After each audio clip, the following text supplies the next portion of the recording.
c'est qu'il faut y avoir un processus.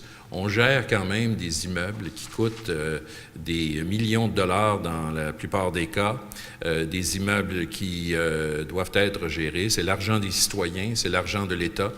Il faut donc avoir un processus qui soit le plus clair possible, le plus transparent possible. Et la meilleure façon de le faire, c'est que plus les projets sont importants, plus les projets sont soumis à des vérifications qui sont nombreuses, ce qui m'apparaît tout à fait normal. On fait extrêmement attention au niveau des liens qui doivent être faits. Moi, je peux vous dire que là-dessus, c'est très clair. En ce qui nous concerne, on fait affaire avec le maximum de gens.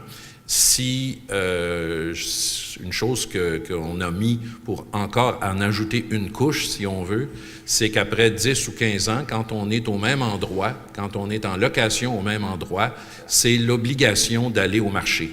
Ça, je pense que M. Ouellet en a parlé tout à l'heure, mais ça, c'est une demande et ça va être dans la vision immobilière.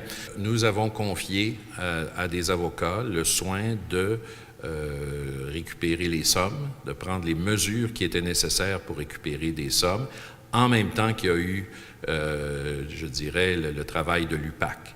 Et donc, tout ce qu'on a fait, nous, à ce stade-ci, tout ce qu'on a fait de ce côté-là, ça a été d'abord et avant tout, d'une part, de travailler à cela, et à ça, il y a eu le rapport de la vérificatrice générale.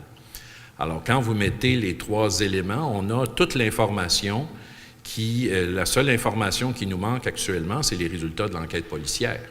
Et quand on aura les résultats de l'enquête policière, bien là, on sera prêt à prendre action.